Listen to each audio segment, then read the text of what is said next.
जय माता दी आप सभी भक्तों को। जैसे कि इस बार जो शारदीय नवरात्र हैं वो 22 सितंबर यानी सोमवार को आरंभ हो रहे हैं।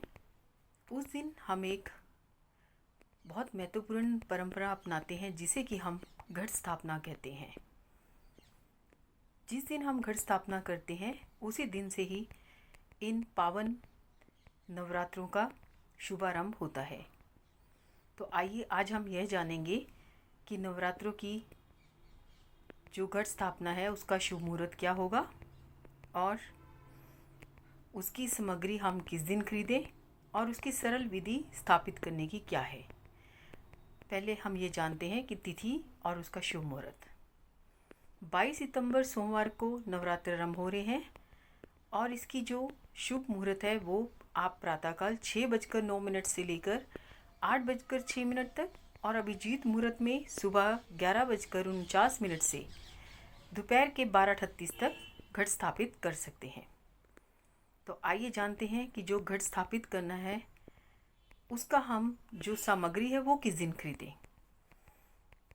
तो आप पितृपक्ष में भी इसका सामग्री खरीद सकते हैं क्योंकि ये भी बहुत ही पावन पर्व होता है, तो इसमें कोई संशय नहीं करना चाहिए।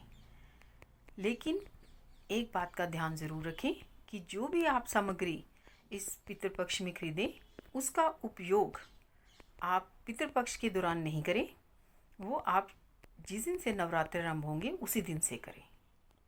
तो आइए जानते हैं हमें इसमें कौन कौन सी सामग्री लेनी चाहिए। एक तो आपको चौकी लेनी है जिसे हम लकड़ी का पाटा कहते हैं और उस पर बिछाने के लिए लाल वस्त्र, मिट्टी का पात्र, जौ, पवित्र मिट्टी, कलश हो जो तांबे पीतल या उसका हो मिट्टी का, और आम के 5 पत्ते, नारियल जो कि लाल कपड़े में लिपटा होना चाहिए, मौली, सुपारी, सिक्का, गंगाजल, रौली, चावल जो हो वो पूर्ण होने चाहिए, हल्दी की गांठ लेनी है, सिंदूर, फूल, दीपक, अगरबत्ती, ये सब हमें घट स्थापना सामग्री में चाहिए होता है। तो आइए अब हम जानते हैं कि इसकी सरल विधि क्या है घट स्थापित करने की। सबसे पहले आप सुबह नहा धोकर सूर्य को अर्घ्य देने के बाद अपने मंदिर में जहाँ माता रानी को आप स्थापित करना चाहते हैं वहाँ पर अपने लकड़ी का पाटा यानी चौकी को रखें, उस पर गंगा जल छिड़कें और उस पर आप लाल वस्त्र बिछाकर और स्वास्तिक बनाएं और माता रानी को स्थापित करें। उसके बाद आप पूर्वमुखी होकर अपना आसन ग्रहण करें और आपने अपनी बाईं तरफ कलश की स्थापना यानी घट स्थापित करना है और दाईं तरफ आपने ज्योत प्रज्वलित करनी है देसी घी की, चाहे वो आप सुबह शाम की ज्योत कीजिए चाहे आप वो अखंड ज्योत कीजिए, लेकिन वो आपने अपने दाईं ओर रखनी है। इसके बाद आपने सबसे पहले एक मिट्टी का पात्र लेना है, उसमें पावन मिट्टी और जौ को डालना है और जल छिड़काव करना है। अब आप एक कलश लीजिए, चाहे वो तांबे का हो, पित्तल का हो या मिट्टी का हो, उसमें आप गंगा जल भरिए, उसमें आप सुपारी, सिक्के, एक हल्दी की गांठ, अक्षत जो पूर्ण हो यानी कि चावल और रौली डाल दीजिए और 5 पत्ते उसके मुख पर लगा दीजिए और उसके ऊपर आप एक जटा वाला नारियल यानी पानी वाला नारियल आपने उसको लाल कपड़े में लपेट कर रखना है। अब आपका ये कलश स्थापित हो गया, लेकिन एक बात का ध्यान रखिए कि कलश जहाँ आपने स्थापित कर दिया उसको आपने पूरे नवरात्रा नहीं हिलाना जब तक कि आपकी अष्टमी या नवमी ना हो जाए।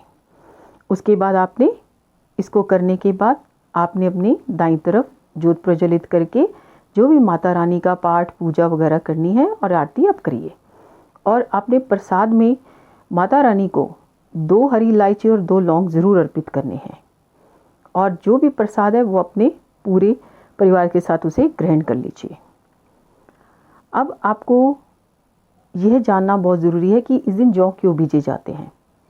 जौ को बीजने का एक बहुत महत्व होता है। जौ जैसे जैसे आपके बढ़त में होते हैं, बढ़ते जाते हैं, हरे भरे होते हैं, तो इससे हमें पता चल जाता है कि हमें माता रानी की कितनी कृपा प्राप्त हो रही है, और इसे माता रानी कृपा ज़रूर करती है। और आप ये बहुत ही शुभ फलदायी माने जाते हैं, इसलिए ये बीजे जाते हैं यानी बोए जाते हैं। इस प्रकार आपने अष्टमी नवमी के बाद इसको विसर्जित कर देना है। विसर्जित आप मंदिर में भी कर सकते हैं और उसमें भी। अगर आपको ये वीडियो बहुत अच्छी लगी हो तो आप इसे शेयर करें, सब्सक्राइब करें, और इस तरह से माता रानी की कृपा आप सब पर बनी रहे और आप